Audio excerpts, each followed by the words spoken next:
સહજાત્મ સ્વરૂપ પરમ ગુરુ જે જગમાલે પાયા નહીં શુરવીર બીજા ત્રિવીર સમા ધૃતિ અચળ ધરી રાજચંદ્ર પ્રભુ નિશ દિન સેવે સ્વરૂપ રમા મુજ મન તે શ્રી રાજચંદ્રના ચરણ કમળમાં લીન રહો વારંવાર કરું વંદન ગુરુ ભક્તિ મુજ માહી વહો વારંવાર કરું વંદન પ્રભુ ભક્તિ મુજ માહી વહો.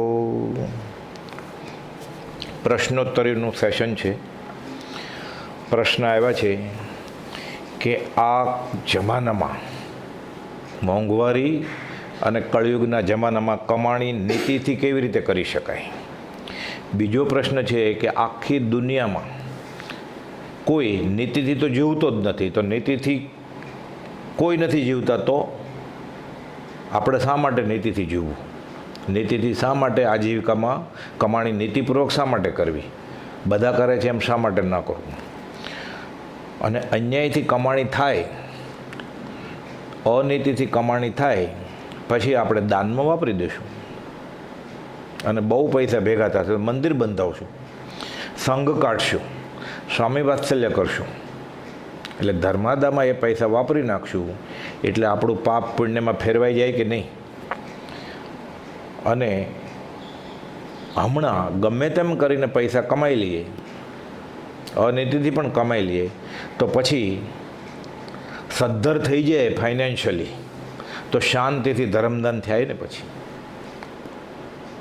આ બધા સવાલો ઘણા બધા મુમુક્ષોને ઉઠતા હોય છે અને વ્યવહારિક દ્રષ્ટિએ એમ જ લાગે કે હમણાં પૈસા ભેગા કરી લઈએ, પછી શાંતિથી ધર્મધ્યાન કરશું, કમાઈએ પરિગ્રહ ભેગો થાય તો આપણે દાન ધર્મે કરશું અને પુણ્ય બાંધશું, મંદિરે બંધાવશું.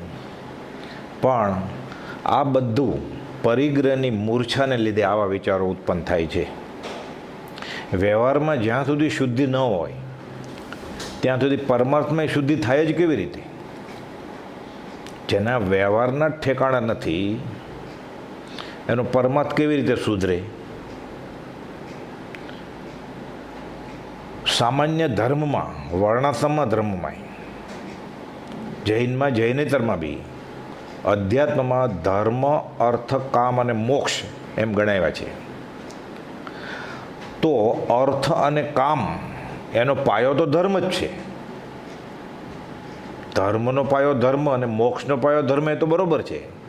પણ અર્થ અને કામ પણ એવા જ હોવા જોઈએ કે જે ધર્મના પાયો પર ઊભા હોય, તો પરિણામે મોક્ષ તરફ પ્રયાણ થાય. એટલે આર્ય સંસ્કૃતિની આ મોટામાં મોટી શીખ છે કે ધર્મ, અર્થ, કામ અને મોક્ષ. એટલે તારી આજીવિકા, તારી કમાણી, તારો વ્યવહાર પણ એવો હોવો જોઈએ કે જેને અર્થે પછી આગળ જતા એ પાયો ધર્મનો હોય, તો નીતિથી કમાતો વિષયવાસના કામ પણ એ એવી રીતે. આર્ય સંસ્કૃતિમાં તો લગ્ન જીવનને પણ સહધર્મચારિણી કહ્યું છે. બેટર હાફ ને ડાર્લિંગની વાત નથી અહીંયા, અને ન ફાવે તો બદલાવી લેવાની વાત નથી. આ રમકડું નથી.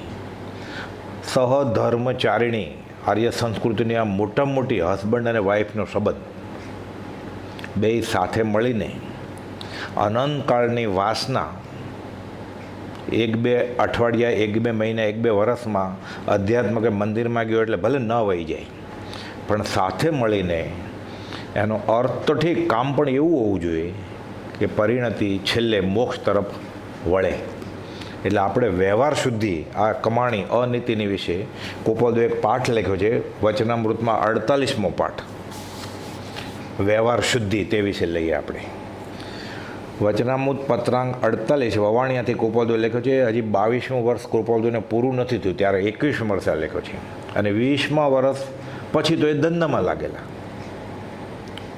ત્યારે ગોપાલદેવે આ વ્યવહાર શુદ્ધિ અને નીતિમત્તાનું આધ્યાત્મમાં કેટલી જરૂર છે એ વિશે પાઠ લખ્યો છે. અને એ બધા મુમુક્ષુઓ કે જે હજી ગૃહસ્થ વ્યવહારમાં છે અને ત્યાગી નથી થયા, સર્વસંગ પરિત્યાગી નથી થયા, એને લાગુ પડે છે. ઘણા બહારથી વેપાર ન બી કરતા હોય, ધંધો ન બી કરતા હોય, પણ પૈસા રોકી નાખ્યા હોય, શેર બજારમાં પૈસા રોક્યા હોય, અથવા એવા ક્યાંક ધંધા કરતા હોય કે ફિક્સ ઇન્કમ હોય, પણ એ ધંધાનો પાયો જો ધર્મ ન હોય કે અનીતિ હોય તો પણ પરિણામ એનું અધ્યાત્મ ન આવે અને પોતે એ બફમમાં ને બફમમાં એમ રહે કે આપણે થોડા પૈસા ખરીદી નાખશું, ધર્મ કરશું, દાન આપશું, મંદિર બંધાવશું, સંઘ કાઢશું, તો એમાં માફી મળતી નથી. કોઈ પણ કર્મ એના ફળ આપ્યા વગર મુક્ત થતું નથી. સા ક્રિયા એ આયા ફલવતી. એ કર્મ કરતી વખતે કર્મ કરનારના ભાવ કેવા છે એ પ્રમાણે કર્મ બંધ થશે, બાહ્યની ચેષ્ટા ઉપર નહીં. વચનામૃત 48 વવાણિયા મહા 1945. પ્રશ્ન છે, એટલે કોઈ મુમુક્ષુએ આપણે જેવા જ મુમુક્ષુએ ગોપાલજીને કોઈ પ્રશ્ન પૂછ્યો હશે, એટલે પ્રશ્ન છે કે આપનો પ્રશ્નનો ઉત્તર, જિજ્ઞાસુ આપના પ્રશ્નનો ઉત્તર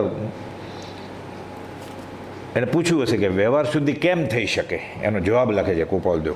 ઉત્તર: વ્યવહાર શુદ્ધિની આવશ્યકતા તો આપના લક્ષમાં હશે જ. આ પ્રશ્નો આવ્યા છે એટલે ડેફિનેટલી એને એટલો તો વિચાર આવ્યો કે હું આ કમાઉં છું એ જો અનીતિથી કમાતો અથવા ખોટાનું સાચું ને સાચાનું ખોટું કરીને કમાતો અથવા ભેળસેળ કરીને કમાતો હોય અથવા ખોટા લેખ લખીને અને એને ડંખે જે એટલા પ્રશ્નો ઉગ્યો, એ પણ એક મુમુક્ષતાનું લક્ષણ તો છે જ. લખે છે કે વ્યવહાર શુદ્ધિની આવશ્યકતા આપના લક્ષ્યમાં છે, એટલે એ પૂછનારને પણ એટલું તો થયું કે વ્યવહારમાં શુદ્ધતા નહીં હોય તો ક્યાંક હું બંધાઈશ તો નહીં ને.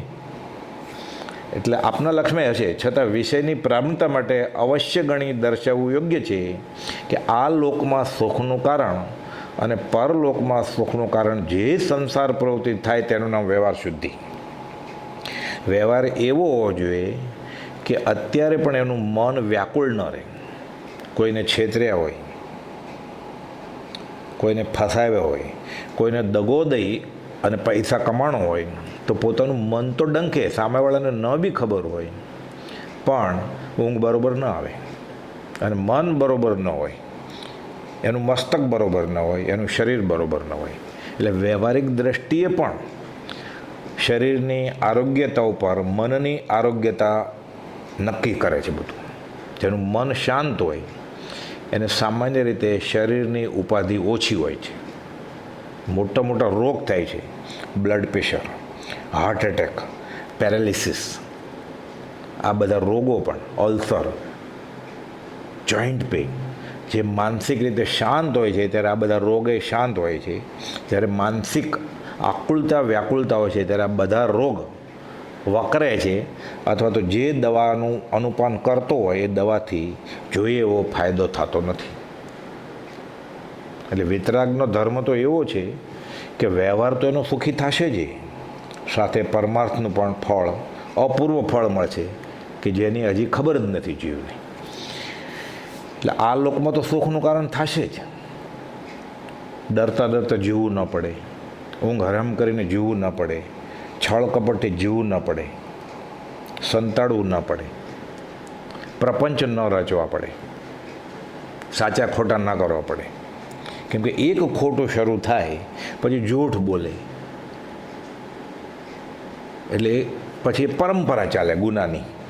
એટલે આ લોકમાં સુખનું કારણ અને પરલોકમાં સુખનું કારણ જે સંસાર પ્રવૃત્તિ થાય તેનું નામ વ્યવહાર શુદ્ધિ. સુખના સર્વ જિજ્ઞાસુ છે. ગોપાળદેવે લખ્યું છે ને ભાવના બોધની શરૂઆતમાં જ, વચનામૃતની શરૂ, ખરું સુખ શેમાં છે? નાનામાં નાના પ્રાણી જંતુથી લઈ અને મદોન્મત હાથી સુધી બધાને સુખી થવું છે. એટલે સુખના જિજ્ઞાસુ તો બધા છે જ, પણ વ્યવહાર શુદ્ધિથી જ્યારે સુખ છે ત્યારે તેની આવશ્યકતા પણ નિશંક છે. આટલું તો સામાન્ય રીતે આપણને લાગે ખરો અધ્યાત્મમાં આવ્યા પછી કે વ્યવહાર શુદ્ધિ હોય તો સારું, ભલે વધતે ઓછે અંશે ન પાળી શકતો હોય પણ એને ડંખ તો હોય છે. એટલે એ તો ખબર જ છે કે વ્યવહાર શુદ્ધિથી જ્યારે સુખ છે તો પછી એની આવશ્યકતા તો નિશંક છે જ. તો કેમ છે હવે ગોપાલદેવ દાખલા દલીલથી સમજાવે છે કે કેમ જીવવું, કેમ કમાવવું અને શું ન કરવું.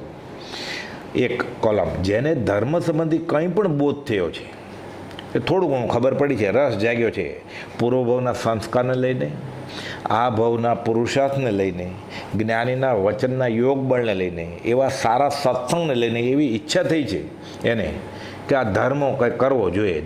ધર્મ શું છે એ ભલે બહુ ખબર નથી, પણ ધર્મ જેવું ક્યાંક કરવું જોઈએ. જૈનેતરમાં પણ એવો ખ્યાલ હોય કે જૈન ધર્મ જેવું ક્યાંક કરીએ.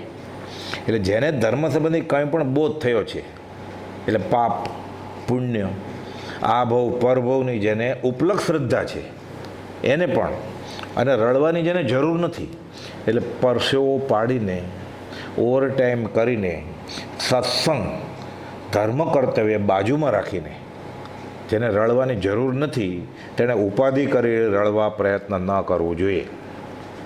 એટલે જેને આજીવિકા ચાલે છે, ખાવાનું મળે છે, એને રડવાની જેને જરૂર નથી તેને ઉપાધિ કરીને રડવું ના પડે. પેટ ચોળીને પીડા શા માટે ઊભી કરવી છે? જે પૈસા તું વાપરવાનો જ નથી. પહેલાં તો શું હતું, આર્ય સંસ્કૃતિમાં બાપ દાદાનો ધંધો હોય એ છોકરા કરતા હતા. હવે એવું સામાન્ય રીતે હોતું જ નથી. બાપ એડવોકેટ હોય તો છોકરો ડૉક્ટર હોય, ને બાપ ડૉક્ટર હોય તો છોકરો પાયલોટ હોય. એટલે છોકરાઓ આજકાલનું જનરેશન એના સિનિયર્સ કરતાં વ્યવહારે હોશિયાર જ હોય છે. એનો રોટલો સારી રીતે કાઢી લેશે. અને ઘણા બધાને આપણામાંથી અનુભવ છે, સિનિયર લોકોને પૂછીએ તો, કે એ જુનિયર જ્યારે મોટા થઈને ધંધો જો એક જ હોય ને સાથે હોય જ ને, તો એને એક જ ધ્યેય હોય છે કે આ સિનિયર અહીંયાથી બાપા હવે ખસે તો શાંતિથી અમે ધંધાનો વિકાસ કરીએ. બધાને અનુભવ છે કે નહીં? શું કહો છો બાપા? કહેતા નહીં અંગત વાત તમારી. આવું હોય જ છે કે જૂના જે ખ્યાલ હોય છે, ઓર્થોડોક્સ ખ્યાલ, જૂનવાણી ખ્યાલ, યંગ જનરેશન ક્યાં અમે માનવાનો જ છે. એની હોશિયારી વ્યવહારિક વધારે છે, એનું ભણતર વધારે છે, એની ચપળતા વધારે છે, એટલે કમાવાનો જ છે. એટલે હું એનું ધ્યાન રાખું. છોકરા 50-60 વર્ષના થયા અને બાપા 70-80 વર્ષના હતા, તો મંદિર મને કેમ હજી છોકરા કાચા છે એ પાકા ક્યારે થવાના? તું પાકો ન થયો હજી, એ ક્યાંથી પાકા થવાના? પણ ધર્મ ક્યારે કરશે? એક પત્રમાં ગોપાલદેવ અંબાલાલભાઈને લખે છે કે જેટલો વખત આયુષ્યનો એટલો વખત જો જીવ ઉપાધિનો રાખશે તો છૂટશે ક્યારે? પછી તો પછી ધર્મ કરીશ, પછી ક્યારે? આ કેટલો સિદ્ધાંતિક મેથમેટિકની ફોર્મ્યુલા લાગ્યા. અંબાલાલભાઈ તો ગોપાલદેવ કરતાં 2 વર્ષ નાના હતા, અને ગોપાલદેવ 22-23 વર્ષે મળે એટલે ગોપાલદેવ 19 વર્ષના હોય, અંબાલાલભાઈ 19 વર્ષના હોય ત્યારે ગોપાલદેવને આવી વાત કરે છે કે જેટલો વખત આયુષ્યનો એટલો વખત જીવ ઉપાધિનો રાખશે તો જીવ છૂટશે ક્યારે? આપણે 19 ક્યાં? આપણે 19ના ઊંધા 91 તરફ પહોંચવા ગયા, 18 ક્યાં? 81 તરફ પહોંચવા ગયા. તો હજી આપણને આ વ્યવહાર, એટલે જેને રડવાની જરૂર નથી તેને ઉપાધિ કરી રડવા પ્રયત્ન ન કરવું જોઈએ કે પછી કરીશ. પછી ક્યારે? હાર્ટ એટેક આવશે પછી, લકવો થશે પછી, બેરો થઈ જશે પછી, આંધળો થઈ જશે પછી, ચાલી નહીં શકે પછી, સ્ટ્રેચર અથવા તો વોકર અથવા તો વોકિંગ લાકડી સ્ટીક લઈશ પછી વંદના કરીશ, નમસ્કાર કરીશ તું, પછી ક્યારે? હવે દાખલો છે, એક રાજા એક મૌલવીને બોલાવે, કિતાબ લઈને આવજો કે મારે ધર્મનું, કુરાનનું અધ્યયન કરવું છે. મૌલવીને પગાર ઠેરવી દીધો.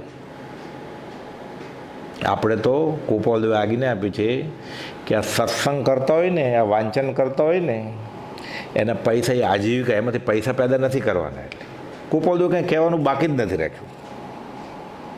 એટલે ધર્મ, સત્સંગ, વાંચન, વ્યાખ્યાન, આ બધું આજીવિકા માટે કે પૈસા ભેગા કરવા માટે નથી કરવાનું.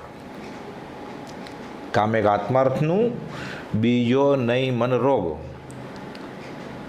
હું જે વાંચું, તમે જે વાંચ્યું, આપણે સાથે બેસી અને સત્સંગ કરીએ, વિચારોની આપ લે કરીએ અને જ્ઞાની અને જ્ઞાનીના વચનને સમજવાની કોશિશ કરીએ. હું આપી દઉં તમે લઈ લો, તમે આપી દો ને હું લઈ લઉં, આવી વાત છે જ નહીં. એક જ ધણી ધાર્યો એ બધાને આપશે પાત્રતા પ્રમાણે. પણ આ મોલવીને તો પૈસા ઠેરવ્યા રાજાએ, એ જે એના સંપ્રદાયમાં હોય એ પ્રમાણે, કે આટલા પૈસા મહિનાનો પગાર, તારે રોજ 1 કલાક આવીને મને કુરાનની કિતાબ લઈને આવવાનું અને કુરાનના કલમા વાંચવાના, એટલે મારી ગતિ સારી થાય. પછી તો આવી જાય, રાજાને ટાઈમ જ નહીં, એટલે કે આજે નહીં કાલે આવજો, કિતાબ લઈને પાછા વયા જાય.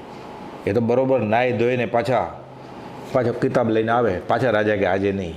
એમ કરતાં મહિનો થયો એટલે પગાર તો ચડે, આનો પગાર આપી દે રાજા એને. પછી પાછા જાય, રાજાને ટાઈમ જ નથી મળતો. આપણે જેવું હોય છે રાજાને, વ્યવહારમાંથી બહાર જ નીકળી શકે એમ નહોતા. એટલે વિચાર કરે છે આ મોલવી કે મને તો ઠીક છે, પગાર મળે છે, મારો શું વાંધો છે, પણ હવે આને સમજાવવા કેવી રીતે? એમ કરતાં ટાઈમ વયો ગયો અને રાજાને મોત નજીક આવ્યું ને ગુજરી ગયા. એ દિવસે મૌલવી તો કિતાબ લઈને આવી જ ગયા ટાઈમસર. એટલે બધા જનાનો બધું બાંધે છે, પછી કબરમાં લઈ જવાનું હોય ને, દાટવાના હોય, એટલે એ તો કિતાબ લઈને બાજુમાં થેલીને ઊભા રહ્યા. જાય છે રાજા ને નાખ્યા ને ઉતારે ને કબરમાં, એટલે ખાડાની બાજુમાં બેસીને વાંચવા માંડ્યા કિતાબ. બધા ભણેલા ગણેલા આપણે જેવા હોય ને એ કહે છે મૌલવીને કે શું કરો છો મૌલવી? તો કે આ હું કેટલા વખતથી રાજાએ મને બંધાવેલું વાંચવાનું, પણ ખાસ અવસર મળ્યો નહોતો, એટલે હવે વાંચીને બતાવું છે ને. તો કે એ તો મરી ગયા, એટલે દાટ્યા તમને ખબર નથી? તો કે એ તો મરી ગયા, તમે જીવો છો ને, તમે સાંભળી લો, આપણે જીવીએ છીએ હજી, પછી કરશું. પછી ક્યારે? કોરોનામાં ઝડપાઈ ગયા પછી, વેન્ટિલેટર ઉપર હશું ત્યારે, પછી ક્યારે? પછી પછવાડું. એટલે જેને રળવાની જરૂર નથી એને ઉપાધિ કરીને રળવાનો પ્રયત્ન ન કરો. આ વ્યવહાર શુદ્ધિ પૂછવાનું. આપણે આજીવિકા માટે કમાઈએ છીએ, પરિગ્રહ ભેગો કરવા માટે કમાઈએ છીએ, મંદિર બંધાવવા માટે પૈસા ભેગા કરવા છે એટલે કમાઉં છું. કયા ધર્મમાં કહ્યું છે? જૈન કે જૈનેતરમાં? અરે બાઇબલમાં ઈસુ ખ્રિસ્ત કહે છે જેના જે પૈસાવાળો છે એ તો કટ્ટર વિરોધી જ હતા પૈસાવાળાના.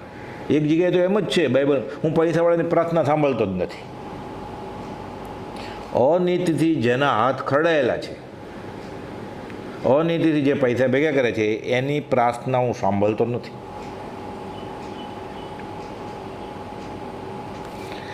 દુર્યોધન કો મેવા ત્યાગી ભાજી વિદુરગર ખાયો. નરસિંહ મહેતા ઢેઢ વડે જેને હરિજનવાસમાં ભક્તિ કરતા હતા, શ્રી કૃષ્ણ પસંદ થતા હતા. એટલે પૈસા વધારે હશે તો ભક્તિ થશે ને ભગવાન જલ્દી પ્રસન્ન થશે. કે હું ચડાવો લઈ લઈશ 5 લાખ બોલીને ધજાનો. દાન આપવાની ના નથી. પૂર્વ પુણ્યના હિસાબે વારસાગત મળ્યા હોય પૈસા, પૂર્વ પુણ્યથી મળ્યા હોય, 2 પૈસા કમાણા તો ધર્મના નિમિત્તે વાપરવાના જ છે. માર્ગાનુસારનું આ લક્ષણ છે. પણ વધારે પૈસા હશે તો મારા હાથે ચડાવો લઈશ કે હું ધજા કરાવીશ એટલે જલ્દી સંકિત થઈ જાય. આવું કોઈ શાસ્ત્રમાં ક્યારે લખ્યું નથી. તો પુણ્યા શ્રાવકના વખાણે જ નહીં ને ભગવાન મહાવીર. અને કુપવદેવ ઝવેરી હતા, એ પુણ્યા શ્રાવકનો પાઠ મોક્ષવાળામાં લખે જ નહીં કે 2 થાળી જ ભોજન, ઉપવાસ કરવાનો. ત્રીજો મહેમાન આવે તો 1 જણનો ઉપવાસ કરવો પડે. 1 દિવસ પત્ની ઉપવાસ કરે, 1 દિવસ પતિ ઉપવાસ કરે. પૂણી વાળી અને આજીવિકા ચલાવે. ભગવાન મહાવીરે શ્રેણિક રાજા પાસે એનું સામાયિક વખાણેલું છે. એટલે અધ્યાત્મની જેને વાત કરવી છે, મુમુક્ષ જેને થવું છે, જેને ધર્મ જોઈએ છે ગૃહસ્થવાસમાં, એને તો ખાસ એટલે લખે છે કે જેને રળવાની જરૂર નથી તેણે ઉપાધિ કરી રળવા પ્રયત્ન ન કરવું જોઈએ. બીજું, જેને ધર્મ સંબંધી બોધ થયો છે, જેના સ્થિતિનું દુઃખ હોય, લાભ અંતરાય કર્મનો ઉદય હોય, જોઈએ એટલા પૈસા ન હોય, સ્થિતિનું દુઃખ હોય, તો બનતી ઉપાધિ કરીને રળવા પ્રયત્ન કરવું જોઈએ. શું થાય?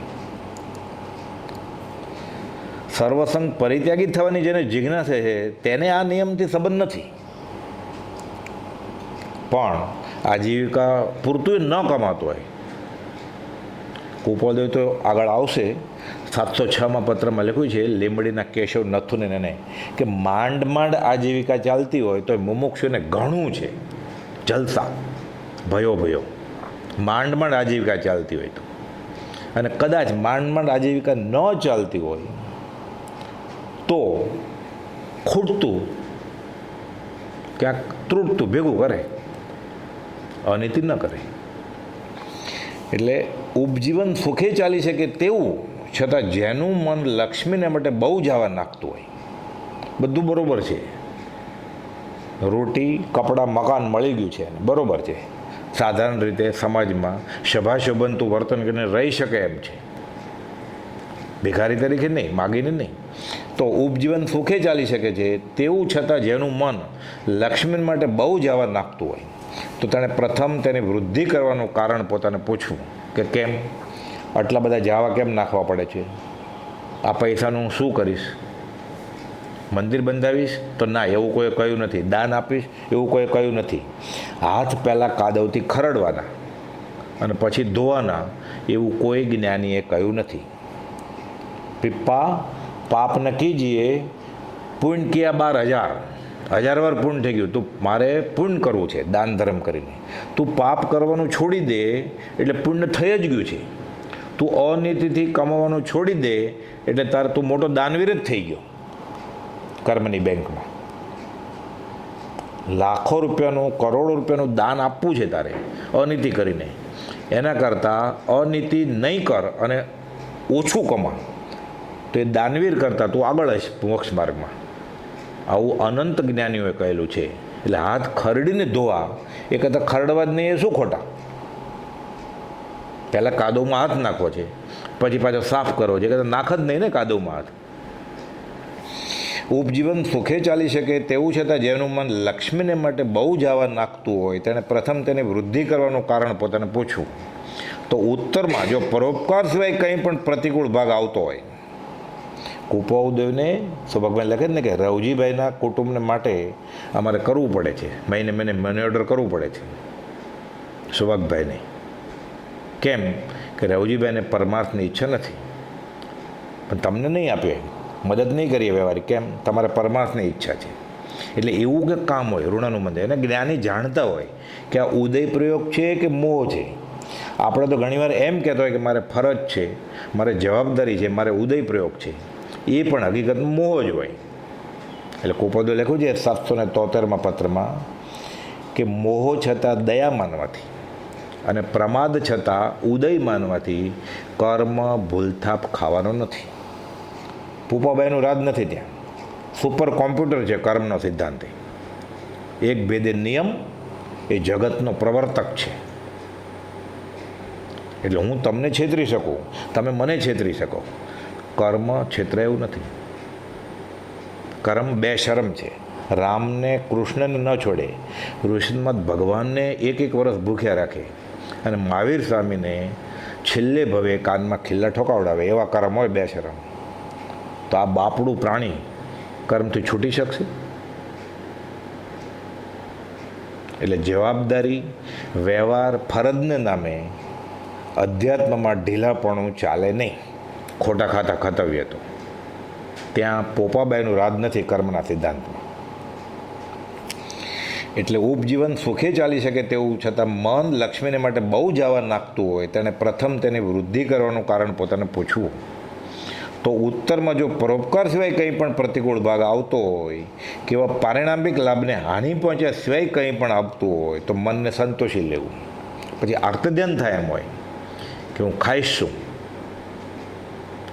તો બરાબર, આગળ પાછળ કોઈ હોય જ નહીં, માંડ આજીવિકા ચાલતી હોય તો ગૃહસ્થ વ્યવહારમાં હાથ લાંબો કરવાની મનાય છે, માગવાની મનાય છે. એટલે દિનતા વગર જીવી શકે, આજીવિકા જેટલું કમાય એટલે બસ. આમે જે પુરુષાર્થ કરે ને કબીર કહે છે એને મળી જ રહે. કુપોદેવ સૌભાગબેન લખે છે પ્રાણી માત્ર આહાર પાણી પામી લે છે તો તમ જેવાને નહીં મળે. પ્રાણી માત્ર કીડીને કણ, હાથીને મણ મળી જ જાય છે.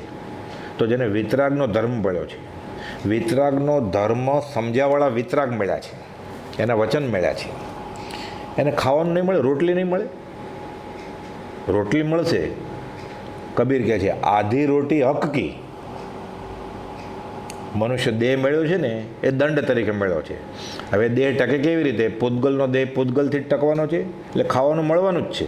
આપણે મંદિરમાં શા માટે આવ્યા? મુમુક્ષુ છીએ એટલે. સત્સંગ શા માટે કરીએ છીએ? મુમુક્ષુ છીએ એટલે. પછી શું જોઈએ છે? મોક્ષની ઈચ્છા, એમનો મુમુક્ષુ. મોક્ષ ક્યારે થાય? શરીર વયું જાય તો શરીર વયું જાય તો સારું ને, એટલે અશરીરી થઈ જાય, આત્મા તો મરતો જ નથી, એમનો મોક્ષ. મુમુક્ષુ એટલે ખાવાનું જ્યાં સુધી શરીર છે, દંડ છે, ત્યાં સુધી ખાવાનું મળવાનું જ છે.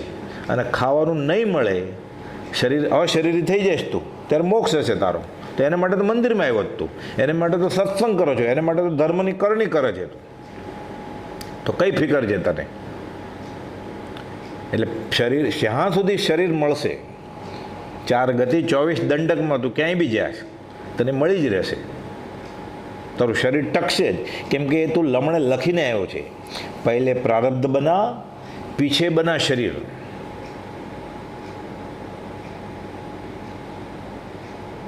પહેલાં નસીબ બને છે અને એ નસીબને આધારે પછી શરીર બને છે.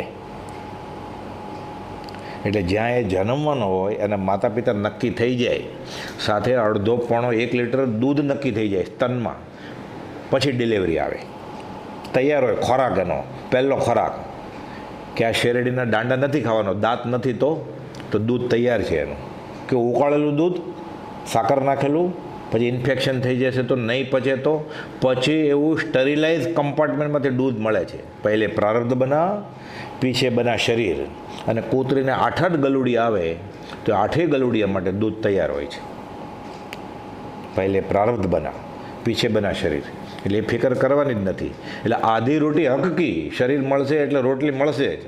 આખી ખાઈ આપ, થોડીક મહેનત કરી છે એટલે આખી મળશે. જો ચાહેગા ચોપડી કરના પડેગા પાપ. આપણે ચોપડીને ખાવી છે, ચોપડીને ખાઈ નથી શકતો તોય ભેગું કરવું છે. ચોપડીને ખાવી હોય તોય વાંધો નહોતો. આ કાળમાં તો ચોપડીને ખાય છે ને તોય પાછો પરિગ્રહ એટલો બધો ભેગો કરે છે કે છેલ્લે પરિગ્રહનો બોજો ઇન્કમટેક્સ ડિપાર્ટમેન્ટો જે આપે, ગવર્મેન્ટો જે આપે, હાર્ટ ઉપર લાગે છે, નળી બંધ થઈ જાય ને હાર્ટ એટેક આવે છે, લકવો થાય છે, બ્લડ પ્રેશર થઈ જાય છે, અલ્સર થઈ જાય છે, સાંધા ઉપાડી નથી શકતા, પછી હાલી નથી શકતો. 60% વધારે આ બધા દર્દી હોય છે ને એને આવી માનસિક ટેન્શન હોય જ છે. એને ખાવાનું ન હોય એ ટેન્શન નથી હોતું કે શું ફિકર છે તમારે. એટલે કોઈ હજી સુધી એમ નથી કહેતો કોઈ કે અમારે ખાવાનું નથી. એટલે સૌભાગભાઈને હતું અઠવાડિયા પછી ઘરમાં ધાન નથી, તોય કુપોલદેવ બાંધછોડ કરી નથી. તો આપણે તો એવું છે જ નહીં. એટલે વ્યવહારિક અનુકૂળતા આ દુષ્મકાળ છે, તો પણ ધર્મ માટે આપણે તો વધારે જ છે. ઝૂરતા હતા પ્રભુશ્રીજી, જૂઠાભાઈ સૌભાગભાઈ ઝૂરે ત્યારે પત્ર લખે. આપણે હજાર પત્રો મળે છે, આપણે ક્યાં 5મો વારો છે. સૌભાગભાઈને અઠવાડિયા પછી ખાવાનું ધાન નહોતું અને તોય પછી પત્ર બી ન લખે કુપોલદેવ કે રૂબરૂ ન હોય તો કાંઈ નહીં, પત્ર તો લખો, તોય ન લખે. આપણે રોટલીએ છે અને હજાર પત્રો છે. એટલે આપણી વ્યવહારિક આપણને 5મો વારો નડતો નથી જો અધ્યાત્મ કરવું હોય તો. ભવસ્થિતિ આદિ નામ લઈ છેદો નહીં આત્માર્થ. ભવસ્થિતિ છે, કાળ ખરાબ છે, જેને હોય એને બરાબર છે. જેને આ નથી મળ્યું, સત્પુરુષ અને સત્પુરુષના વચન નથી મળ્યા, એને પંચમ કાળ બરાબર છે. ગોપાલદેવ તો આપણને કહી દીધું છે ઉપદેશ, કાળ કાંડું પકડવા આવે, પંચમ કાળ કાંડું પકડવા આવે તો અમે એનો ઉપાય કરશું. એટલે બાનું તો કાંઈ ચાલે એમ જ નથી આમાં. એટલે લખે છે ઉપજીવન સુખે ચાલી શકે તેવું છતાં મન લક્ષ્મીને માટે બહુ જવા નાખતું હોય તો પ્રથમ તેની વૃદ્ધિ કરવાનું કારણ પૂછવું. અને છતાં માનો કે મન વળે એવું ન હોય, એવો સત્સંગ ન હોય અથવા કુસંગ હોય, એવી દોસ્તી હોય. કુપોલે તો એમ લખ્યું છે પૌદ્ગલિક વાતો કરે એવી દોસ્તી છોડી જ દેવી. દોસ્તી છોડી એટલે દુશ્મની નથી કરવી, અપરિચય લટક સલામ, લટક સલામ, દુશ્મની નથી કરવી, વેર નથી કરવું, પણ દોસ્તી નથી કરવી. છોડી દોસ્તી છોડ્યું વેર એ સંતોને લીલા લહેર છે પછી. એટલે આપણને કુસંગે દેખાદેખીથી પછી આવું બધું ન થાય. એટલે લખે છે કે મન છતાં વળી ન શકતું હોય તો અમુક મર્યાદામાં આવું પરિગ્રહ પ્રમાણ. આ તો શાસ્ત્રમાં વિતરાગ શાસ્ત્રને વિતરાગ ધર્મના આરાધકને શ્રાવકના 12 વ્રતમાં પરિગ્રહ પ્રમાણ વ્રત કહેલું છે. મોટું વ્રત છે આ 5મું અણુવ્રત પરિગ્રહ પ્રમાણ. અમુક મર્યાદામાં આવવું, તે મર્યાદા સુખનું કારણ થાય તેવી જોઈએ.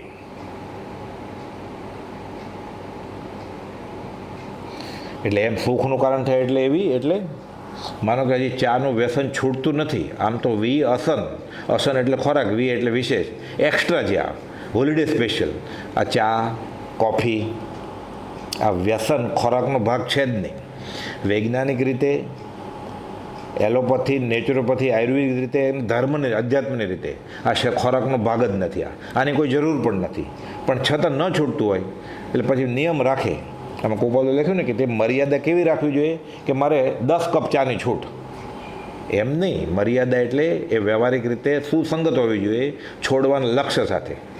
મારે 5 અબજ રૂપિયા કમાવાની છૂટ, તું 5 લાખે નથી કમાવાનો. એટલે મર્યાદા એવી હોવી જોઈએ સુખની કે એ સુખનું કારણ થાય એવી. કે મારે 4થી વધારે વાર પરણવાના પચકાણ, 4 કરે એ પહેલી એ નથી મળવાની, તું 4થી પરણ ક્યાં તું. એટલે એમ નહીં. બારી રાખે અને પોતે પોતાને છેતરે, આ વંચક યોગ છે. કે મારે જેટ પ્લેન લેવાના પચકાણ, મારે પ્રાઇવેટ હેલિકોપ્ટરના પચકાણ, એમ નહીં. પરિગ્રહ પ્રમાણ એટલે વ્યવહારિક રીતે મર્યાદા સુખનું કારણ થવી હોવી જોઈએ. એટલે પોતાને આર્તધ્યાન થતું અટકે એટલે અમુક છૂટ રાખીએ અને પછી આનાથી વધારે હું નહીં કમાવું એમ નિયમ લેવો પડે. ચોથું, પરિણામે આર્તધ્યાન દેવાની જરૂર પડે તેમ કરીને બેસવાથી રળવું સારું છે. જુમલો આવે અને નશામાં નિયમ લઈ લે અને પછી આર્તધ્યાન કરે કે મારી ભૂલ થઈ ગઈ, એમ નહીં. એટલે શાંતિથી જ્ઞાનીના વચનને આધારે, સત્સંગને આધારે, એની એવા જેણે ત્યાગ કર્યો હોય, જે કમાઈ શકતા હોય છતાં કમાણી છોડી હોય, જે પરિગ્રહ ભેગો કરી શકે ને તોય ન કરતા હોય, એવાની સાથે મળી પોતાની સામાજિક રીતે કુળ ધર્મને લીધે વ્યવહારિક હૈસિયત તપાસીને પછી નિયમ લેવાના. આંધળુક્યા કરવાના નથી. જેને સારી રીતે ઉપજીવન ચાલે છે તેણે કોઈ પણ પ્રકારના અનાચારથી લક્ષ્મી મેળવી ન જોઈએ. આ વાત અનાચાર કે જ્યાં હિંસા છે, જ્યાં અભક્ષ્ય વસ્તુ છે, જ્યાં સામેવાળાને ખુલ્લી રીતે છેતરે છે, એ મનાય છે. કે જ્યાં મહાપાપનું કારણ દેખાય જ છે. ધંધો જેવો કરતો હોય, દારૂની ફેક્ટરી હોય, માંસાહારનું એવું હોય, એવું કંઈક એક્સપોર્ટ કરતો હોય, ગાય ભેંસના ચામડા એક્સપોર્ટ કરતો હોય, એવા કોસ્મેટિક વાપરતો હોય કે જે પ્રત્યક્ષ મહાહિંસાનું કારણ હોય, તો એવું તો ન જ કરવું. એને એનિમલ ટેલોનો ધંધો કરતો હોય, આઈસ્ક્રીમની ફેક્ટરી નાખે, બેઝિકલી જે અભક્ષ્ય વસ્તુ છે એને ખબર જ છે કે આ અભક્ષ્ય બને જ નહીં. આ વસ્તુ અનાચારથી મન સુખી નથી હોતું, આ સ્વતઃ અનુભવાય છે. અને મનથી જેને સુખ નથી હોતું તે કાયાને વચનની ન હોય અને એનો અને એના કુટુંબીઓનો સંસાર અધ્યાત્મની રીતે બગડવાનો જ વ્યવહારિક રીતે કદાચ બહારથી સુખી સાધન સંપન્ન લાગે પણ અંતરદા બળ્યા જ કરતો હોય. અને ઘણા ખરાને તો આજ ભવે એનું ફળ આવે છે. ઈલાજ ન થઈ શકે એવા રોગ થાય, એટલું બધું નુકસાન થાય, અથવા અકાળે મૃત્યુ થાય, અથવા મોટી ખોટ આવે ધંધામાં, અણચિંતવી, આવું બધું બી થાય. છઠ્ઠું, ન ચાલતા ઉપજીવન માટે કંઈ પણ અલ્પ અનાચાર, અસત્ય અને સહજ માયા સેવવી પડે તો મહાશોધથી સેવી. ક્યારેક એવું થાય કે એવો નાનો અનાચાર કે નાનું અસત્ય બોલવું પડે તો મહાપ્રાય એને દુઃખ થાય કે મારે આ કરવું પડે છે પેટ ભરવા માટે. પૂર્વ પશ્ચાતાપવાળી ભૂમિકા હોય એની. એ કરતાં પહેલાં, કરતાં અને કરતાં પછી પણ એને પ્રાયશ્ચિત થવું જોઈએ. કેવો બરોબર એને શીશામાં ઉતાર્યો એટલે અનંતાનું મંદિરનો બંધ પડે. પછી રેશમની દોરી અને માથે તેલનું ટીપું જડબે સલાકરમાં બંધાય. વે લુખા વે ચીકણા એણવિત કર્મ બદંત મમતા સમતા ભાવશે. એક જણ એમ કે આને બરોબર શીશામાં ઉતાર્યો અને બીજો કે મારે આવું નહોતું કરવું પણ હું શું કરું, મને બહુ મોટી ખોટ જાય એમાં છે એટલે અલ્પ માયાચાર કરવો પડે. બીજો કે આ જ લાગનો હતો, આ બરોબર મૂંડ્યો એને. એટલે એક જણ અનંતાનું મંદિરના કરબાન છે અને એક જણ પ્રાયશ્ચિત કરીને છૂટી જશે. મહાશોચથી આવો નાનો ગુનો પણ મહાશોચ કરવો, પ્રાયશ્ચિત ધ્યાનમાં રાખવું. અને તેમાં નીચેના દોષ તો ન જ આવવા જોઈએ. એ કૃપાળુદેવે વ્યવસ્થિત રીતે આવા 13 દોષ કયા છે કે ધંધો કરતો અને અનીતિ કરવી પડે તારે તો દૂર જ રહેવાનું. પણ કાળ દોષ પ્રમાણે અત્યારે એવો ખરાબ કાળ છે કે થોડું ઘણું બાંધછોડ એમાં કરવી જ પડે, નહીં તો જીવન વ્યવહાર અઘરો પડે. તો પણ કે છે કોઈથી મહાવિશ્વાસઘાત, પહેલું એટલો દગો તો કરવો જ નહીં. ઓલો વિશ્વાસથી આપણા ઉપર વિશ્વાસ મૂક્યો હોય, કાં સંબંધ જ ન રાખો, દોસ્તી જ ન કરો એટલે વાંધો નહીં. એકવાર કરો એને તમે કોલ આપો કે હા, અને પછી દગો કરો તમારા શુલ્લક લાભ માટે, છેતરો એને, આ મોટો ગુનો છે. બીજું, મિત્રથી વિશ્વાસઘાત. મિત્રે બધી અંગત વાત કહી દીધી હોય એના નેગેટિવ પોઈન્ટ એવા કહી દીધા હોય, આપણને એનું બધું ખબર પડી જાય, પછી એને એક્સપ્લોટ કરીએ આપણે અને એમાં એક કમાણીનું સાધન બનાવીએ, પછી દગો કરીએ. એ ખતરનાક વાત છે. એટલે કુપલ કોઈને દિલ આપવું નહીં, ને આપ્યું તો પછી એની સાથે આવું નહીં કરવાનું. એટલે મુખ્ય વાત તો શું છે, રાગ કરીને દોસ્તી કરીએ જ નહીં, એટલે આવા મહાપાપ કરવાનો સંબંધ જ ના આવે કે આ તો મારો બેસ્ટ ફ્રેન્ડ છે, આ તો મારા એકદમ નજીકના સગા છે. એટલે શરૂઆતમાં બધું ન કરવાનું કરે અને પછી જ્યારે સ્વાર્થ ન પોસાય ત્યારે એકબીજાનો મોટું નુકસાન કરે, વિશ્વાસઘાત કરી નાખે, દગો દઈ દે. પછી ભવાંતરે કે આજ ભાઈ પછી એ પણ દગો દે અને આમ કરીને સંસાર વૃદ્ધિનું કારણ થાય. ત્રીજું, કોઈની થાપણ વળવવી. આપણને થાપણ દઈ ગયો હોય, કહી દીધું હોય, પછી ફરી જાય. આપણે લેખમાં કંઈ હોય નહીં, દગો દયા. એવું આપણા ઉપર જેણે વિશ્વાસ મૂક્યો હોય સજ્જનતાથી, સરળતાથી, એની સાથે તો આવું દગાબાજી કરવાની જ નહીં. ચોથું, વ્યસન સેવું. હમણાં આવ્યું ને, વ્યસન સેવે. બિયર, વિસ્કી, ભાંગ, નશેલી ચીજો, પછી દોસ્તી થઈ જાય. અને શરૂઆતમાં ફ્રેન્ડશીપને નામે આ બધા ક્લબમાં મેમ્બર હોય છે ને એને નામે પોતે ભણેલા છે, પોતે શ્રીમંત છે, એટલે એવા લાઇક માઇન્ડેડ ભેગા થાય ને ક્લબ કરે, પછી અભખ ખોરાક ખાય, એવા વ્યસન સેવે. સેટરડે નાઇટ પાર્ટી, વ્યસન સેવે. આ મુમુક્ષ તો ક્યારે થઈ જ આમાં આવે જ નહીં. મુમુક્ષ તો ક્યારે જ્યાં પહેલેથી જ ધર્મનો પાયો જ નથી, ત્યાં કુપાવદેવના સમયમાં રેવાશંકર જગજીવન, નવલચંદ ડોસા, ધારશી, આ બધા વકીલ હતા ને, એ લોકોની ક્લબ ચાલતી હતી, ઇલાઇટ ક્લબ. કુપાવદેવ 13 ને 14 વર્ષ મેમ્બર કરેલા, અધ્યાત્મની, કર્મની બધી વાત કરે. કુપાવદેવ જોડકણા કવિતા બનાવે અને પછી તો અવધાન કરે અને બધાને આત્મા તરફ વાળે. આપણી એટલી બધી શક્તિ ન હોય પણ આપણે આનાથી દૂર રહેવું, આવી ક્લબના મેમ્બર થવું, આવી પાર્ટીઓ યોજવી, ફ્રેન્ડશીપ, સગા સંબંધી સાથેને વ્યસન સેવવા, પછી બંધારણ થઈ જાય. પૈસા હોય બધા આગળ, એટલે પૈસા ખર્ચે સાથે અને દુર્લભ એવો મનુષ્ય દેહ ગુમાવી બેસે. પાંચમું, મિથ્યા આળનું મૂકવું. વ્યવહારિક લાભ માટે સામેવાળા પોતાને ખબર છે કે આ ગુનેગાર નથી, છતાં એના ઉપર આળ મૂકે, એટલે આને લાભ થાય. કુપલદેવ અવધાનમાં કહેલું ને, મલ્હારરાવ હોલકર ઉપર, વડોદરાના રાજા ઉપર આળ મૂકીને બ્રિટિશ સરકાર એને ઉઠાવીને સયાજીરાવ ગાયકવાડને મૂકેલા. મોટું આળ, કર્મની આવી વિચિત્ર, આપણે આમાં નિમિત્ત ન બનવું, આવા પાપમાં આળ મૂકે, ખોટો ગુનેગાર ઠેરવે, એ ઠેરવીને પછી એને બચાવવા માટે ખોટા પૈસા લે, મોટી રકમ લે. આ કમાણીનું સાધન ન હોવું જોઈએ. હિસાબમાં ચૂકવું 7, આમાં તો બોલાય એવું જ નથી.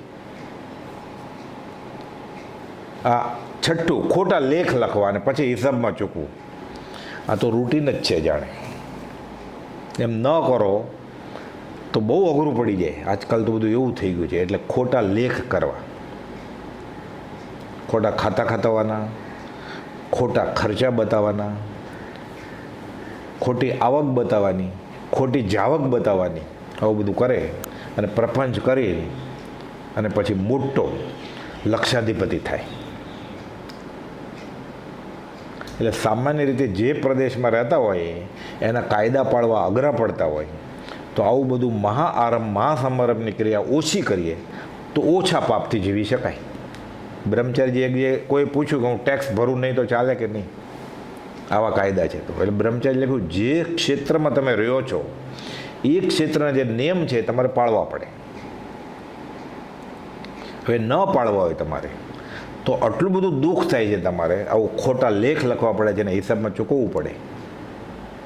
તો પછી તમે મહાઆરંભ મહાસમારંભની ક્રિયાઓ જ બંધ કરો, એટલું બધું ધનાઢ્ય થવાના કોડ છોડી દો અને આજીવિકા ચાલતી હોય તો શાંતિથી જીવો અને ધર્મ ધ્યાન કરો. જ્ઞાની એમ તો કહે જ નહીં ને કે અનિતિથી કમાવો એમ. એટલે પોતાને અધ્યાત્મની કેટલી જિજ્ઞાસા છે, પોતાને કેટલી મુક્તતા ખીલી ઉઠી છે અને પોતે વ્યવહારનો મોહ કેટલો ગયો છે. હું ધનાઢ્ય ગણાવું, મને લોકો સુખી ગણે, લોક સંજ્ઞા જેની જિંદગીનો ધ્રુવ કાંટો છે. કોપાદો લખ્યું છે તે ગમે તેવી શ્રીમંતા, સાધન સગવડને અધિકાર વળગ્યા છે તો દુઃખનો જ હેતુ છે.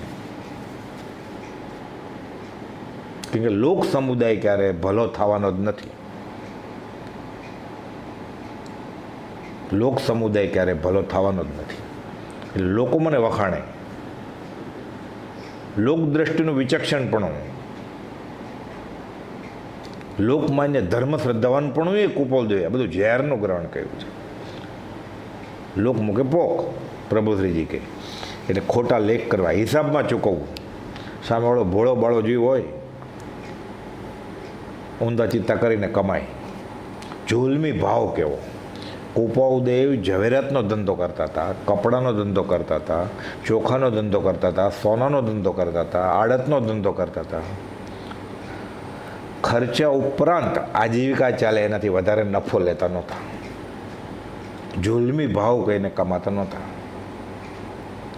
એણે તો જુલમી ભાવ ક્યાં, જે કાયદા કાનૂનની દ્રષ્ટિએ, લખાણ ખતની દ્રષ્ટિએ કમાતા હતા અને એકાએક માર્કેટના ભાવ બદલી જવાથી મોતી આરાબાગલથી લીધેલા ઝવેરાત અને ભાવ બદલી ગયા એટલે ઘણું બધું કમાણી થતી હતી. એટલે 100 રૂપિયામાં લીધું એને 300 ભાવ થઈ જાય તો વગર મહેનતે કેટલું બધી કમાણી થઈ જાય. એ આરબના નાના ભાઈએ ભૂલથી સોદો કરી નાખેલો, બધું લખાણમાં થઈ ગયેલું. મોટા ભાઈ પછી કહે છે આ તો શું કર્યું, ગજબ કર્યું, આપણે તો મોટી ખોટ જશે. એ નાનો ભાઈ હાંફતો પરસેવો છૂટી ગયો ને આવ્યો કુપાદેવ આગળ. કુપાદેવ તરત જ બતાવ્યો કાગળ કે આ જ કાગળ છે ને, વચમાં ફાડી નાખ્યો કે લે આ પાછો. હકના પૈસા જવા દીધા જેણે. આ આદર્શ છે આપણો. એટલે જુલમી ભાવ ક્યાં, ભાવ બદલી ગયો, ઓલાની ભૂલ થઈ ગઈ, ઉતાવળમાં પાછું આપી રહ્યું હતું કે તારે કમાવું છે, આજીવિકા ચલાવી છે, મારે કમાવું છે, આજીવિકા ચલાવી છે. નીતિથી કરીએ આપણે. જુલમી ભાવ કેવો. નિર્દોષને અલ્પમાયાથી પણ છેતરવો. લોખંડિયા પિત્તળિયા કોટા તો વાંધો નહીં, જૈસે તો મિલા તૈસા તૈસે કે મિલા તાય, તીનો મિલ કે પપોડી બજાય. પણ સાવ ભોળો હોય, નિર્દોષ, એને છેતરે, શીશામાં ઉતરે. ઓલો બિચારો માંડ પૈસે ભેગા કરીને 2 પૈસા ભેગા કર્યા હોય તો ક્યાંક લેવા આવ્યો, એને છેતરે. નિર્દોષે આપણા ઉપર વિશ્વાસ મૂક્યો હોય. નિર્દોષને છેતરવામાં મોટું પાપ છે. નિર્દોષને અલ્પમાયાથી પણ છેતરવું આ ગુનો છે. સરખે સરખા ભલે ટીચાય લોખંડિયા પિત્તળિયા, ઓલો આવ્યો છે કરોડપતિ એ એમ જ કમાણો છે, આ એક કરોડપતિ એમ જ કમાય છે. એટલે સરખે સરખા સાપને નળિયો ભરે લડે, પણ કબૂતરને ક્યાં વચમાં લેવું. 10મું ન્યૂન અધિક તોળી આપવું. કુપોદેવ સમુચ્ચય વૈચર્યામાં કહે છે 13મે વર્ષે ને 14મે વર્ષે 12મે વર્ષે દુકાને બેઠતા હતા 8મે ને 10મે વર્ષે કે કોઈને અમે અધિક ઓછું તોળું આપ્યું હોય એવું અમને યાદ નથી. એક જગ્યાએ તો લખ્યું છે સજ્જનતા એ જન્મ્યો હોય ત્યારે હારે લઈને આવે છે માણસ. ઘણી મહેનતે સત્સંગથી સદાચારથી વધે છે. ઘણા જન્મજાત જ સજ્જન હોય અને ઘણા જન્મજાત જ દુર્ગુણથી જ ભરેલા હોય. એટલે આવા નિમિત્તોથી જ દૂર રહેવાનું. એટલે આપણામાં એવા દુર્ગુણ ઘૂસી ન જાય. આપણે પોલીસ ડિપાર્ટમેન્ટના માણસ થઈને કોઈને સુધારી નથી શકવાના, પણ આપણે એવા સંઘથી દૂર રહેવાનું. મેં તો ગાયને ગધેડા સાથે બાંધીએ ને એટલે ભૂંકતા ન આવડે, પણ લાત મારતા આવડવા માંડે પછી થોડા વખતમાં. એટલે અધ્યાત્મમાં એમ શિખામણ છે કે ચેતતા રહેવાનું, ન્યૂન અધિક તોળી આપવું, એકને બદલે બીજું અથવા મિશ્ર કરીને આપવું. એડલ્ટ્રેશન,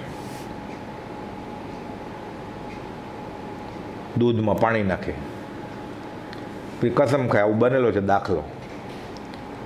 દૂધવાળો હતો ને પછી સોગન ખાય, ભગવાન નાખ્યો, સોગન ખાઈ લે. પછી કહે છે કે આટલું બધું પાણી નહીં નાખો તમે દૂધમાં. તો ભગવાનને કસમ કે હું દૂધમાં પાણી નાખતો જ નથી, તો પાણીમાં દૂધ નાખું છું. એટલે આવું થઈને ઊભું. આ એવો કાળ છે અત્યારે. હું દૂધમાં પાણી નાખતો જ નથી, પાણીમાં જ દૂધ નાખું છું. એટલે એકને બદલે બીજું અથવા મિશ્ર કરીને આપવું. અને કર્માદાની ધંધો, આ તો બહુ આખો લાંબો વિષય છે. મહાપાપ લાગે આમાં, અનંતાનુમંદી મહામોહનીય કર્મ. 70 કરોડાકરોડી સાગરોપમનો બંધ પડે. કેટલી વાર છે? હજી છે થોડો ટાઈમ. કર્માદાની ધંધો તો બહુ લાંબો વિષય છે. શાસ્ત્રમાં 15 પ્રકારના કર્મદાની ધંધા કયા છે. વ્યાપાર કર્મ એવા હોય, વાણિજ્ય એવા હોય ને વ્યાપાર એવા હોય. 5 પ્રકારના કર્મ: વન કર્મ, આગાર કર્મ, શકટ કર્મ, પાટક કર્મ અને સ્ફોટક કર્મ. ઘણાને આવા ધંધા હોય. વન કર્મ એટલે આખો કોન્ટ્રાક્ટ લે કે આ જંગલ આખું સળગાવી દેશું, કે ઝાડ કાપી નાખે આખું વન. એવા કોન્ટ્રાક્ટ લીધા હોય ગવર્મેન્ટ સાથે. કે એવા બિલ્ડિંગ બંધવાના હોય, મલ્ટી સ્ટોરી ટાવર આખા, મલ્ટિપલ કોમ્પ્લેક્સ. તો કોન્ટ્રાક્ટ લેવા કે બધા ઝાડ હું કઢાવી નાખીશ. એટલે આજીવિકા ચાલતી હોય, પૈસા બની ગયા હોય, તો આવા ધંધાથી હજી બી ચેતી જાય ને દૂર રહે તો આનંદ. આ બધા કર્માદાની એટલે કર્મનું દાન આપ્યા. મહાપાપ 70 કરોડાકોડી સાગરપમનો બંધ છૂટે નહીં. એ જો મંદિર બંધાવે, સંઘ કાઢે, ભૂખ્યો રહે. એક કાર ભેટમાં આપે પછી જેણે માંસ ખમણ કરે એને. આવું કોઈ કહ્યું નથી પૈસા આપવા. પ્રભાવના તો શું છે? પ્રભાવનામાં કાર આપે ને, ના નથી પૈસા આપવાની. પ્રભાવના વિતરાગના ધર્મની પ્રભાવના કરવાની છે. સાકર નારિયેળની નહીં, નિમિત્ત રૂપે કરી તો ના નથી. સાકરનું પડીકું કે નારિયેળ એક શુકન તરીકે, એક મોઢું મીઠું કરવા તરીકે, એક પ્રતીક તરીકે. ખરી પ્રભાવના કઈ? વિતરાગના માર્ગની પ્રભાવના કરવાની છે, એના વચનામૃતની, એના માર્ગની. તો એ રાજી થાય. આ પ્રભાવના, એ પ્રભાવમાંથી જે હવે આ પ્રભાવના આવી ગઈ છે. એટલે આપણે વાંચીએ ને કે ફલાણી જગ્યાએ ઉપવાસ ને માંસ ખમણ હતા તો તપસ્વીઓને એક કાર ભેટમાં આપી. આ પ્રભાવના છે. એક પણ પૈસો પાપ વગર પેદા થતો નથી. એટલે કર્મદાની ધંધા, વન કર્મ, આગાર કર્મ, શકટ કર્મ, બેલગાડીના બધું એ જમાનાનું છે શાસ્ત્રમાં. એવો કોન્ટ્રાક્ટ હોય બધા વાહનનો, બુલડોઝરનો, ક્રેનનો.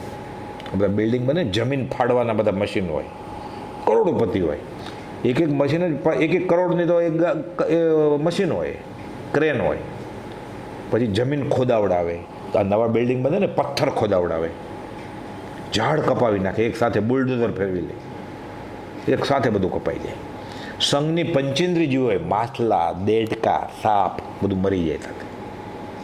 એટલે શકટ કર્મ, આગાર કર્મ પણ. શકટ એટલે ભાડે રાખે વાહનો બધા.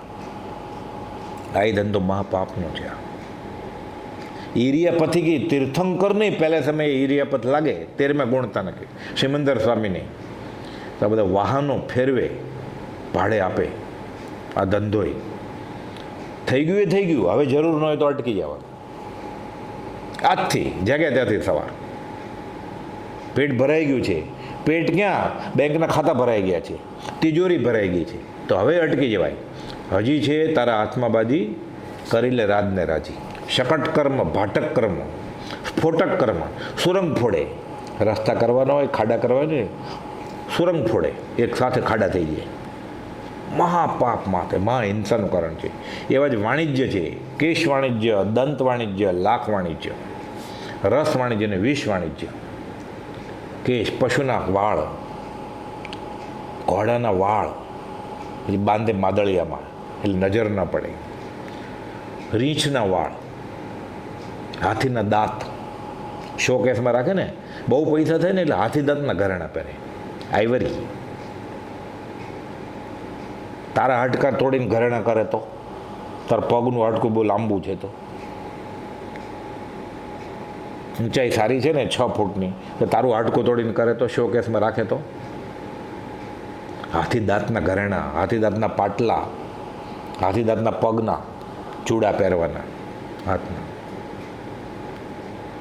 ફેશન ગણે છે, શો કેસમાં રાખે છે.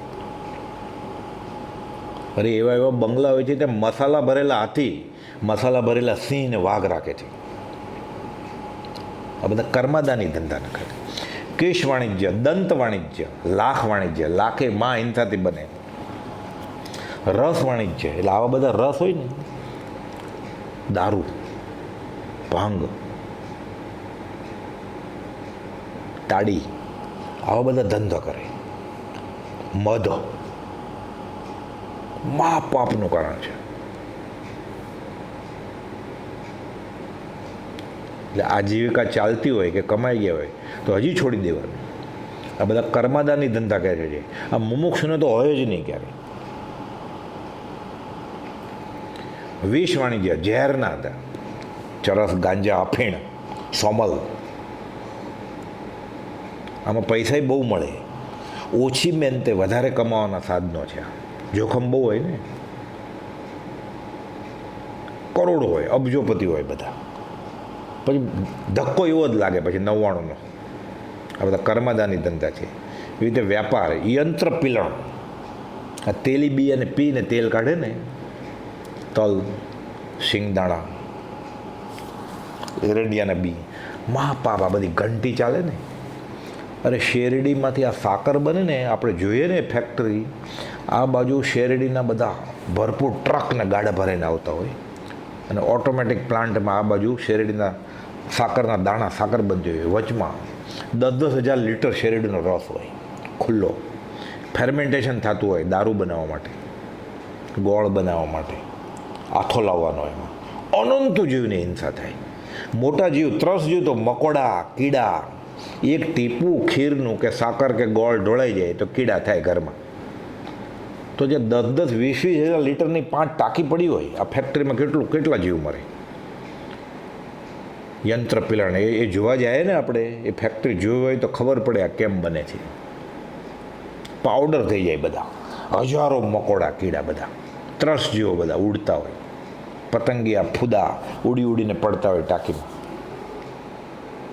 અને આથો લાવવા માટે પછી આથો ગટર જોવા માટે પણ ટર્પેન્ટાઈને નાખે, એમાંથી દારૂ બને.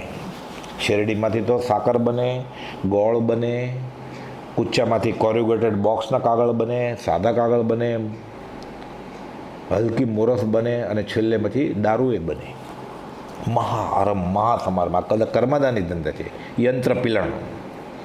એટલે હવે કમાવાની જરૂર ન હોય તો આ વ્યવહાર શુદ્ધિ કેમ થાય એનો આ જવાબ છે. એવી રીતે નિર્લાંચન અંગ છેદન ઘણો ધંધો જેવો હોય પશુનો. અસતી પોષણ, હિંસક પ્રાણીને પાળવા વેચે. સિંહ, વાઘ, એના બચ્ચા, નાગની ચામડીના, નાગની કાચલીના બધા પર્સ ને એવું બધું મળે છે ને, બેલ્ટ ને બધું, એ બહુ ગમે પૈસાવાળા લોકોને, બહુ મજા આવે. આવે ક્યાંથી? નાગ ક્યાંથી આવ્યો? ફેક્ટરીમાં પાકેલો, ફેક્ટરીમાં બનાવેલો સર્પને. એટલે આ બધા જે ઘણા પશુ પાળે છે, કૂતરા પાળે, બિલાડા પાળે, પોપટ પાળે, મોર પાળે, હંસ પાળે, એવા બંગલા હોય એમાં. પરિવાર વધે તો નરદેને હારી જવાનું કુપોલદેવ કહેતા હોય. અમૂલ્ય તત્વ વિચાર બહુ પિંડ કર્યા પુંજમાં કે લક્ષ્મી અધિકાર કુટુંબ અને પરિવાર વધે તો નરદેને હારવાનું થાય. તો કૂતરા બિલાડા પાળે તો નરદેવ સુધરવાનું થાય.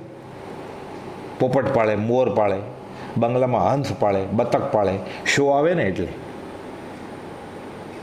અરે ઘણા જૈન લોકો, ઘણા મુમુક્ષુ હોય, વ્રતી હોય છે શ્રાવકો, કે કૂતરા પાળે. એ કૂતરો ખાય શું? હવે તો કૂતરા રોટલી કે રોટલા આપીએ અડતા જ નથી પૂરી. બિસ્કિટ સિવાય ખાય જ નહીં, બ્રેડ સિવાય, પાઉં સિવાય. કેમ? માંસાહારી થઈ ગયા છે. પોતાનું પચકાણ હોય બહારના બિસ્કિટ ખાવાના. કૂતરાને બિસ્કિટ બ્રેડ ઉપર જ રાખવા પડે ને. કુટુંબ અને પરિવાર વધતા શું વધ્યું તે તો મને કહો. પછી પોતે જ જવાબ આપે, વધવા પણ સંસારનું નરદેને હારી જેવો. તો કૂતરા, બિલાડા, પોપટ, મોર પાળે રાખે, એને શું વધશે? જાગ્યા ત્યાંથી સવાર કરી લેવાનું. સરોવર શોષણ, કોન્ટ્રાક્ટ એવા બધું પાણી સુકાવી લે. ત્યાં ફ્લાયઓવર બાંધવાનો હોય, રોડ બાંધવાનો હોય, સરોવર સૂકવી દે, શોષ કરે. એને સરોવર શું કે? બધા માછલા, બતક, દેડકા, આ જીવ ક્યાં જાય? બધા મગર. સંઘની પંચેન્દ્રી જીવોનો ઘાત થાય આમાં તો, આ મોટા મોટા પ્લાન્ટમાં તો. અને દાહા, આગ લગાડવાનું કામ કરવાનું હોય. એક સાથે સાફ કેમ કરવું? એટલે ખેતર હોય બધા, ઝાડ હોય બધા, સૂકા લીલા, આગ લગાવી દે એટલે મેદાન થઈ જાય રાતોરાત. કેમિકલ નાખે એવા, એટલે ઉગે જ નહીં. મહાહિંસા, બધા કર્મદાની ધંધા છે. એટલે લાંચ કે અદત્તા દાન એ વાટેથી કાંઈ રળવું નહીં. 13મું, બ્રાઇબ આપીને બ્રાઇબ લેવી. આપી દે 20 લાખ રૂપિયા, પોતે 1 કરોડ કમાવાનો હોય. બધું જ ખોટું હોય તો કેટલું મન વ્યાકુળ હોય પછી લેનાર આપનાર બધાનું. એ ધંધા કેવા હોય? ધન બરોબર ન હોય એટલે મન બરોબર ન હોય, મન બરોબર ન હોય એટલે અન્ન બરોબર ન હોય, અન્ન બરોબર ન હોય એટલે દેહ જાય. અમૂલ્ય દેહ, દુર્લભ એવો મનુષ્ય દેહ વયો જાય. આવી રીતે છે થોડો સમય. 1-2 પત્રો છે હજી. એટલે કર્માદાની ધંધો એ જાણે હું સામાન્ય વ્યવહાર શુદ્ધિ ઉપજીવન અર્થે કહી ગયો, કુપાલદેવ કહે છે. એવા પત્રો લખ્યા છે કુપાલદેવે. ઘણા બધા પત્રો છે ધારસીભાઈ ઉપર, અંબાલાલભાઈ ઉપર, લીંબડીના કેશવ નથુ ઉપર, કે મુમુક્ષને માંડ આજીવિકા ચાલે તો ઘણું છે અને ખૂટતું નીતિપૂર્વક પૂરું કરે. પણ અખંડ નીતિ તો જોઈએ. 496મો પત્ર કાઢો. આપણે મુમુક્ષુ થવું છે તો કેટલું આમ સહેલું છે, પણ આપણે ખ્યાલ બદલવા ન હોય તો કેટલું અઘરું છે. સામાન્ય રીતે કોઈને આજીવિકા માટે આવું બધું કરવું પડતું હોય, બાંધછોડ એવું બનતું જ નથી. પેટ ભરવા માટે પટારા ભરવા છે, તિજોરી ભરવી છે, ઉભરાય છે. 496મો પત્ર છે કે જે મુમુક્ષુ જીવ ગૃહસ્થ વ્યવહારમાં વર્તતા હોય તેણે તો અખંડ નીતિનું મૂળ પ્રથમ આત્મામાં સ્થાપવું જોઈએ. અખંડ નીતિનું મૂળ. પોતે પોતાનો પહેરેદાર, કોઈને પૂછવાનું નથી. નહીં તો ઉપદેશ આદિનું નિષ્ફળપણું થાય છે. મંદિરમાં પડ્યો રહે, વાંચે, તપ કરે, દાન કરે, ઉપદેશ આદિનું નિષ્ફળપણું છે. દ્રવ્ય આદિ ઉત્પન્ન કરવા આદિમાં સાંગોપાંગ ન્યાય સંપન્ન રહેવું તેનું નામ નીતિ છે. એટલે પૈસા કમાવામાં સાંગોપાંગ ન્યાય સંપન્ન રહેવું તેનું નામ નીતિ છે. એ નીતિ મુકતા પ્રાણ જે એવી દશા આવે ત્યાગ વૈરાગ્ય ખરા સ્વરૂપમાં પ્રગટે છે. પરીક્ષા થાય અખંડ નીતિ રાખે એટલે. શરૂઆતમાં ખોટ જતી હોય એવું લાગે, થોડી આવક ઘટતી હોય એવું લાગે, પણ ઊંઘની દવા વગર ઊંઘ આવે પછી સારી. મન આકુળ વ્યાકુળ ન હોય પછી. એટલે ત્યાગ વૈરાગ ખરા સ્વરૂપમાં પ્રગટે છે. અને તે જ જીવને સત્પુરુષના વચનનું તથા આજ્ઞા ધર્મનું અદ્ભુત સામર્થ્ય મહાત્મ્ય અને રહસ્ય સમજાય છે. કોને? કે એ નીતિ મુક્ત પ્રાણ જાય એવી દશા આવે, આ બાજુ ધર્મ જાય છે, આ બાજુ પ્રાણ જાય છે. ધર્મ અર્થે અહીંયા પ્રાણને પણ છાંડે પણ નહીં ધર્મ. દ્રવ્ય આદિ ઉત્પન્ન કરવા આદિમાં સાંગોપાંગ ન્યાય સંપન્ન રહેવું તેનું નામ નીતિ છે. એ નીતિ મુક્ત પ્રાણ જે એવી દશા આવે ત્યાગ વૈરાગ ખરા સ્વરૂપમાં પ્રગટે છે અને તે જ જીવને સત્પુરુષના વચનનું તથા આજ્ઞા ધર્મનું અદ્ભુત મહાત્મ્ય સામર્થ્ય અને રહસ્ય સમજાય છે અને સદવૃત્તિઓ નીચપણે વર્તવાનો માર્ગ સ્પષ્ટ સિદ્ધ થાય છે. દેશકાળ સંઘ આદિનો વિપરીત યોગ ઘણું કરીને તમને વર્તે છે. આ તો 100 વર્ષ પહેલાંની વાત, અત્યારે આપણને તો છે જ એવું બધું વિપરીત. માટે વારંવાર પળે પળે તથા કાર્યે સાવચેતીથી નીતિ આદિ ધર્મ વર્તું પડે. લખે છે, તમારી પેટે જે જીવ કલ્યાણની આકાંક્ષા રાખે છે, હું મારું મુમુક્ષુ છું, હું સત્સંગમાં જાઉં છું, જેને પ્રત્યક્ષ સત્પુરુષનો નિશ્ચય છે, અમે કૃપાળુને માનીએ જ છીએ, તેને પ્રથમ ભૂમિકામાં એ નીતિ મુખ્ય આધાર છે. આ પ્રથમ ભૂમિકા છે, આ નીતિ મુખ્ય આધાર છે. જો જીવ સત્પુરુષનો નિશ્ચય થયો છે એમ માને છે, તેના વિશે ઉપર કઈ તે નીતિનું બળવાનપણું ન હોય તો અને કલ્યાણની યાતના કરીને વાર્તા કરે તો તે સત્પુરુષને વંચવા બરોબર છે, છેતરે છે. જો કે સત્પુરુષ નિરાકાંક્ષી છે એટલે તેને છેતરાવપણું કંઈ છે નહીં, પણ આ પ્રકારે પરવતો જીવ આ અપરાધને યોગ છે, એટલે આમાં બાંધછોડ ચાલે નહીં. પછી લખે છે, આ વાત વારંવાર તમારે તથા તમારા સમાગમને ઈચ્છતા હોય તે મુમુક્ષુને લક્ષ્ય કર્તવ્ય છે. દારજીભાઈ જેવાને કહે છે તેને અધ્યાત્મ કરવું છે. નવલચંદ ડોસા, મનસુખ દેશી લીંબડીના, કેશવ નથ્થુ, વિરમગામના સુખલાલ છગનલાલ, બધાને અખંડ નીતિ જોશે કે તમારે. કઠણ વાત છે માટે ન બને. આવું કેમ આ કાળમાં કેમ થાય એવું? એ કલ્પના મુમુક્ષુને અહિતકારીને છોડી દેવા યોગ્ય છે. નહીં તો મુમુક્ષુ પણ ઉગશે જ નહીં. એ માની લે એનો વાંધો નથી કે હું મુમુક્ષુ છું, હું કૃપાળુને માનું છું. આ અખંડ નીતિનું મૂળ પ્રથમ થપવું જોઈએ, નહીં તો ઉપદેશ આદિનું નિષ્ફળપણું છે. આવી જ વાત કૃપાળુદેવે, સમય થઈ ગયો છે એટલે 549મો પત્ર છે, એમાં સૌભાગભાઈને અને માણેકચંદ ઘેલાભાઈ જે એના પાર્ટનર હતા એને કહી છે. સૌભાગભાઈને કડક શબ્દમાં લખે છે. 549મા પત્રમાં સૌભાગભાઈ ઉપર પત્ર છે. માકુભાઈ એટલે માણેકચંદ ઘેલાભાઈ વગેરેને જે ઉપાધિ કાર્યો વિશે અધીરજથી ને આર્ત જેવા પરિણામથી પરની આજીવિકાનો ભંગ થાય છે તે જાણ્યા છતાં, એટલે સૌભાગભાઈ અને માણેકચંદ ઘેલાભાઈ એવું કંઈ કામ કરવા જતા હતા કે સામેવાળાની આજીવિકાનો ભંગ થતો હતો. રાજકાજમાં અલ્પકારણમાં વિશેષ સંબંધ ન કરવા યોગ્ય એવું કારણ છે તોય રાજખટપટમાં જવું પડે છે. સામેવાળાની આજીવિકાનો ભંગ થાય છે. તેવા તુચ્છ એવા દ્રવ્યાદિનો પણ વિશેષ લાભ નથી, બહુ થોડી આવક છે, બહુ કમાવાનું નથી, તે માટે ફરી લખવાનું થાય છે. તો શું યોગ્ય છે? કૃપાળુદેવ કડક શબ્દમાં સૌભાગભાઈ નામ લખે છે. તેવા વિકલ્પને તમ જેવા પુરુષો મોળો નહીં પાડી શકે તો આ દુષ્મકાળમાં કોણ સમજીને સમાઈ રહેશે? પછી જેને કૃપાળુદેવ નમસ્કાર કરીને દંડવત કહેતા હોય એને કૃપાળુદેવ આવો ઠપકો લખે તો આપણે શું સમજવાનું કે હું કૃપાળુદેવને માનું છું, કે ફાયદો નહીં વધશે અને સામેવાળાની આજીવિકાનો ભંગ થાય છે. આટલી છેતરપિંડી. કેટલીક રીતે નિવૃત્તિને અર્થે કે સત્સમાગમને અર્થે આ ઈચ્છા રાખો છો કે હું બહુ કમાઈશ ને પછી શાંતિથી સત્સંગ કરીશ, પણ એટલે કરતા હોય જો એકલી જ જો આવી ઈચ્છા હોય તો આ પ્રકારની અધીરજ ન હોય તમને. આપણે વિચારવાનું હું કમાઈ લઈશ ને પછી શાંતિથી ભક્તિ સત્સંગ કરીશ. અત્યારે તું કમા છો ને અત્યારે કેટલું ટાઈમ હોય ત્યારે કેટલો ભક્તિ સત્સંગ કરે છે. અત્યારે 1.5-2 મહિનાથી રજા ઉપર છો, કમાણી સારી છે તારે પહેલાંની.